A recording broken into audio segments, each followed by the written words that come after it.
You know, I always say in these late game videos that I always want a game to be meaningful and a reason for me to stay up stupid late, having getting on about a 2 hour sleep because I got to work tomorrow. I got to get up at 4:30. It is now 2 a.m. This is a disaster waiting to happen. But when I do these videos, I want to be able to talk about something good, something positive, something fun when I'm staying up just ridiculously late. And today, was that a game or what? I'm literally, like, I'm trying to stop. It's not happening. What a game. Between the Blue Jays and the Angels, there is so much to dissect from a game like this. First off, the Jays win 6-5 over the Angels and have now won the first 3 games of the series and are now 26-20 on the season, and the Blue Jays bats are back.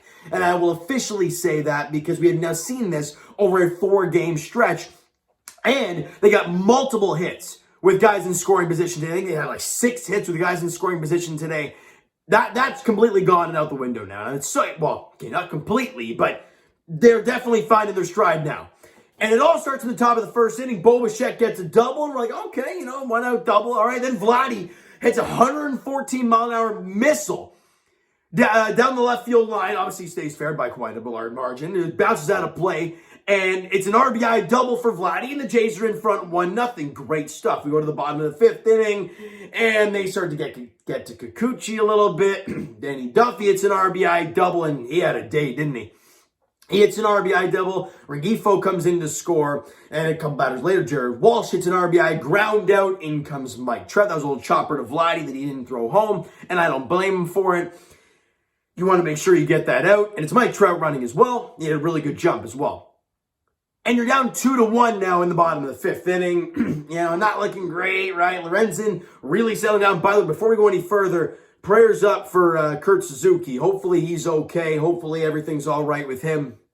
Very scary scene. Getting that warm-up pitch in the dirt and hits him up in the neck somewhere. And you see him, he's on the ground a little bit. They pick him up, they get him over to the dugout, and it looks like he just passes out. And I'm like, oh my God. So hopefully he's okay. Kurt Suzuki, prayers up for him because you never want to see that happen to anybody.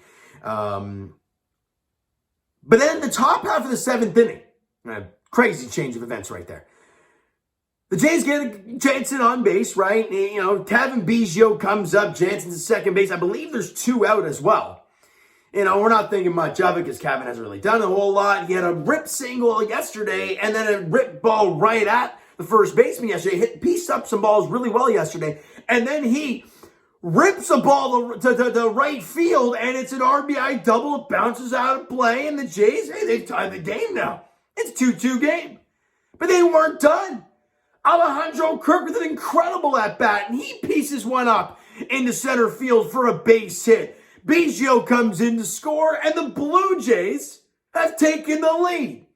It's now a 3-2 ball game. Great stuff. Then the next half inning, Julian Merriweather comes out, and I'm thinking, what? Why? You're facing Ohtani, and you're facing Trout, and this is the guy you want to throw at him with the 1-run lead in the 7th? Okay, let's see how it goes. Well, he hits Ohtani, grazes Ohtani, and then throws a meatball to Mike Trout, and he destroys it to center field. It's a 2-run bomb. There goes our lead. It's now a 4-3 advantage for the LA Angels. But this game was far from over. Far from it. We go to the top of the 8th inning. Jays get a couple runners on, right? And then 2 out. Matt Chapman comes to the dish. And we're like, this might be the time for him to break out. And he pieces one up into left field. The question was it gonna drop in? And it does. But Lagares kind of gets on top of the ball. He's like, I'm going to grab this thing. Can't grab it. Mike Trout's about to dive in there to grab the ball. He can't get it. And in that time, Teo and Vladdy are rounding the bases, coming home safely. Chapman ends up at third base on the air because there's just an abysmal play by Juan Lagares, who used to be a Gold Glover apparently, and booted one yesterday and booted one again today. And the Jays have retaken the lead. It's now 5-4. It's just crazy scene of events here. Next up, Raimel Tapia. This is off of Aaron Loop, right? Former Blue Jay Aaron Loop, by the way. This is all off of Aaron Loop. And Tapia Inside out's one down the third baseline, a line drive single for him, and it's a double. He ends up at second base. Chapman comes in to score. The Jays now have a 2-run lead. It's 6-4. Oh, lots of hits with runners in scoring, which I believe I counted 6 of them. At one, I think they were like 6 for 15 or something like that with runners in scoring position today. Phenomenal stuff from the Jays, which we obviously haven't seen a whole lot of as of late. Or not as of late, we have seen it, but over the month of May in general, not so great. And now you got a 6-4 lead. And then I'm thinking to myself, right, because Romano's already gone 2 days. You use Adam Simber to get out of that 7th inning that Merriweather put you in. So what do? They go with Richards in the 8th, and I'm like, okay, and he does a phenomenal job. His changeup was dynamite. And he gets, I think, 9-1-2, which was, or no, does he get Ohtani? Yes, he does get Ohtani to fly out, breaks his bat. That's massive. Absolutely massive. And then you go out there in the top half of the 9th inning, and Vladdy, look, Junk was on the mound. Literally the dude's name was Junk. And he walks the first guy. Bo hits a single through the left side. And Vladdy comes up. I believe it was the second or third pitch of the at-bat. This man throws the definition of a hang and break ball. The ball ends up at the top, starts at the top of the zone and drops right down the middle. And Vladdy fouls it off. And I'm like, man, when Vladdy's cruising and when he's going on all cylinders, and last year, Vladdy, that ball is in the seats by about 20 feet. Or at least we think so. Because we've seen countless times today where the Blue Jays have hit the ball, and it's deep, deep, deep, and just short. Danny Jansen had one of those. Matt Chapman had one of those today. Absolutely brutal stuff. But he eventually gets out, and that sucks because you don't score any more runs, and you go into the bottom of the 9th inning, and out comes Jordan Romano. For the 3rd straight day. We talked about it in game 1 of the series. Why in a 4-run game, and you're not in line to face Ohtani and Trout at that time, why was Romano out there in a 4-run game? I don't know. Yeah, he closed the deal and he gave up a run, but that was it. It doesn't matter. It defeats the purpose. Because then he pitched yesterday. And we're like, well, now he's pitched back-to-back days. You can't pitch him for a 3rd day in a row. Well, they attempted. And, it starts out all right? He walks Mike Trout, or hits him, I guess. It would have been ball 4 anyways. Which I'm like, you know what, okay, fine, whatever. And he gets an out, then he gives up, a couple base runners, and then things start to get real airy because Brandon Marsh hits an RBI single, and now it's a 6-5 ball game. And now up comes Taylor Ward, a guy who has obviously been a massive contributor to the Angels so far to the start of the season. But he has not been able to stay healthy, and they obviously don't want to put him on the IL, clearly, because they keep bringing him in here and there. And then he walks him. And the bases are loaded. And you know what? I've yapped Charlie a lot. I yap him for using Romano in game 1. But he goes right out to the mound and is like, we're going for the righty. And I'm like, who the hell's what? Oh, my God. Ross Stripling coming in to save this game with the bases loaded and 2 out. Okay. Well, let's see what happens here.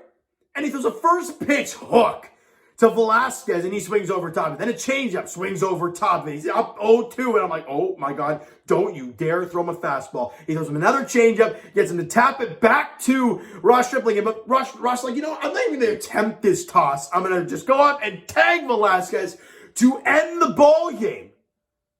What an insane ball game tonight against the Angels. And the Jays have now won 4 straight games. They've won 3 straight against the Angels. They've won the series at the very least. And what a ball game. I'm going to run through the stats here real quick. Offensively, Bo Bichette with another multi-hit game. He was 2 for 5 with a run scored. Matt Chapman, massive hits. And he hit at least one ball that went right to the wall into the warning track. It's ridiculous how unlucky he is at getting the ball out of the ballpark. But he still went 2 for 4, the run scored, and 2 massive RBIs there in that top of the 8th inning. Kevin Biggio, he went 1 for 3 with a run scored and an RBI. Look, he pieced 2 balls up really well yesterday. He pieced up that one really well today. Got to give credit where credit is due for Kevin, and you got to give credits to Charlie.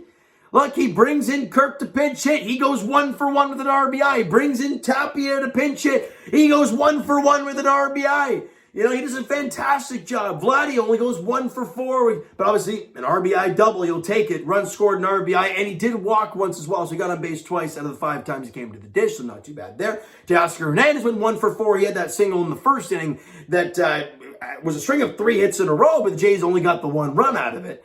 But he went 1 for 4 with a run scored, and he walked once as well. So, again, everybody kind of contributing in this game, right? It was really nice to see. 10 hits overall by the Blue Jays, another double-digit hit performance. Only 5 strikeouts for the team as well. Massive stuff there. Pitching-wise, Yusei Kikuchi got the start, and I forgot about that because it feels like forever ago he was on the mound. Went 5 innings, 9 hits, couple runs, 4 strikeouts, and a walk. Again, kind of flirted with danger for quite a bit. But again, 5 innings, a 2-run ball against a good offensive club in the Angels. I'll take that any day of the week. And David Phelps went an inning, allowed 1 hit, no runs, no walks, got a strikeout. He did a good job. And Julian Merriweather didn't get an out, allowed 2 hits and 2 runs. That was bad. Adam Simmer went an inning, no hits, no walks, no runs, got a strikeout. Trevor Richards went an inning, no hits, no runs, no walks, 2 strikeouts. Jordan Romano, 2/3 of an inning, allowed 1 hit, 1 run, and a walk, 2. He needs to take a break. He needs to relax and not pitch for a little bit because it's getting absurd how much they're trying to use him in the early goings. It reminds me of Fred VanVleet for the Toronto Raptors. You're overusing this guy early in the season. Relax. Give him a break. And I'm not just saying the offense needs to blow teams out of the water. No. You got to start using other guys, man. It's really starting to pain me to watch. Because, look, we've seen Adam Simmer can do it. Heck, we've now seen Ross Stripling can close a game out. Because he went 1/3 of an inning, obviously got the ground out to end the ball game.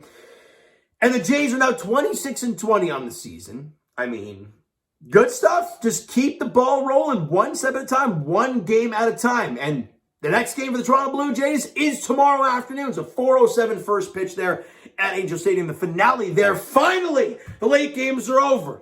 4:07 first pitch there in Anaheim as the Jays wrap up the 4-game set against the Angels before they have the off day and come back home to take on the White Sox at Rogers Center. All right. Jose Berrios gets the ball for the he's plays for the Jays. What am I talking about? It's late. Bear with me. Jose Berrios gets the ball for the Jays. Sandoval, I think it's Patrick Sandoval, I believe it is. He gets the ball for the Angels. Both pitchers pitching extremely well this season. Berrios as of late, Sandoval all season long so far. So we'll see how that plays out though. 4:07 first pitch there in the finale of the 4-gamer. All right, Jays fans, you know what that is going to do it for this one. If you enjoyed the video and enjoyed the game this evening, smack that like button. Do appreciate that. Hit the subscribe button. You guys not already. Comment down below. Thoughts on the video, thoughts on the game, would you like, would you not like from today's game for the Toronto Blue Jays? If I missed any crazy moments from the game, let me know. I know there was 1,000,001 things we could talk about. Twitter link is down below, so follow, send me a DM to that great stuff. The Instagram link is also down below, so follow up there if you guys have not done so already. And I will talk to you guys, Jays Nation, of course, tomorrow evening in the finale of the 4-game set against the Angels. Jose Berrios, Patrick Sandoval is the pitching matchup there. 4:07 at Angel Stadium in Anaheim, California, as the Jays look to, you guys know what I'm thinking. We'll have to wait and see how it all plays out, though. Thank you guys so much for listening and watching. I hope you enjoyed the video and definitely the ball game tonight. We'll talk to you guys then.